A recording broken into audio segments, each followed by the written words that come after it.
Now it's time to climb back on the train as our economics editor's trip around Europe continues. The fifth leg of David Tweed's journey took him north into Scandinavia. He joins us now to tell us about it. David. Andrea, it was another train trip, actually. I went from Oslo up here over to Stockholm in a 6-hour train trip. And that, of course, took me into Sweden. Now, there's an economy that's doing pretty well, actually.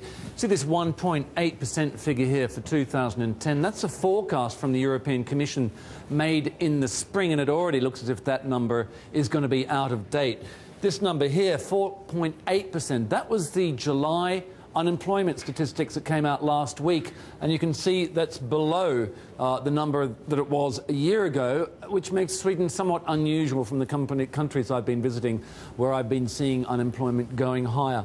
Budget deficit looks like it's under control, but there's also something else going on in Sweden which isn't happening anywhere else. Let's have a look.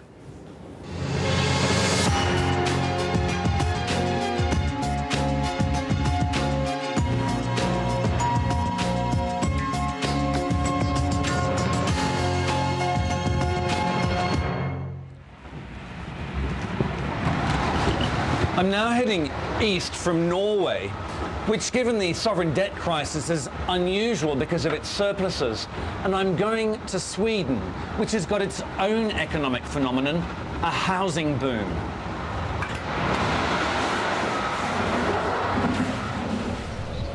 From the water, some of Stockholm's prized apartments, and the mansion built by the industrialist Wallenberg family. My interest in Swedish property was piqued earlier this summer when I heard that an apartment in Stockholm sold for a record price. So I went with the broker to see firsthand. Oh, this is nice. So, yes, now we are in, I would say, perhaps the most expensive flat that has ever been sold in Sweden.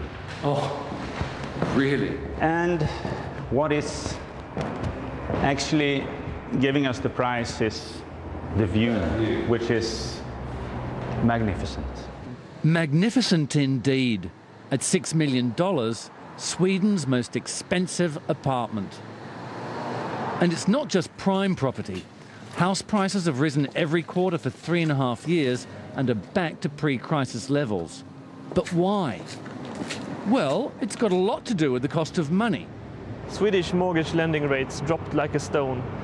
If you look, for instance, at the mortgage lending rate at the peak of the lending rates in late 2008, they were at 7%. 1 year later, they were at 1.3, 1.4%. And an economy that fared better than its peers certainly helped.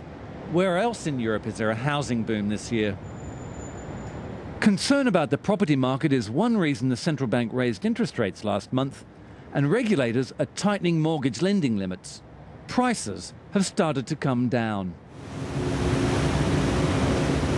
As I leave Stockholm after having taken a close look at housing, it seems unlikely this boom is going to leave a burst bubble in its wake. Well, David Tweed joins me now. David, beautiful property there, 6 million euros, though. It actually isn't very much compared to the kind of prices we're used to in London. That's right, and actually $6 million. And when you consider that we've just seen a property selling in London for more than £100 million, it looks like a pretty much small beer. But there's a reason for it. Traditionally, Swedes didn't live in huge apartments. They had small apartments. There's also quite a lot of regulation about what you can buy and what you can't buy. So that accounts for the fact that these apartments aren't. But overall, the economy's doing pretty well, right? The economy's doing really well, and if you look into it, much for the same reason why we've seen Germany's economy bounce back so much in the second quarter as well.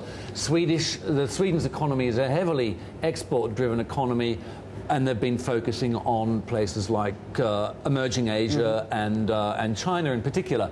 And we did a survey of companies which have come out with their second quarter earnings and found like 80% of these companies have actually beaten expectations by an order of something like 22%. So that does bode pretty well for the future for Sweden's economy. And what's their banking sector like? What kind of health is there's a couple of interesting things going on with the banking sector, because the Swedish banking sector is very exposed to the Baltic states. So when the Baltics collapsed in 2009, that was a big issue for the Swedish banks. But the Baltic economies, they've been recovering, and you've seen this incredible resurgence in the share prices of companies like Swedbank, which is up something like 400% since March 2009. Same story with SEB. So those banks are doing extremely well.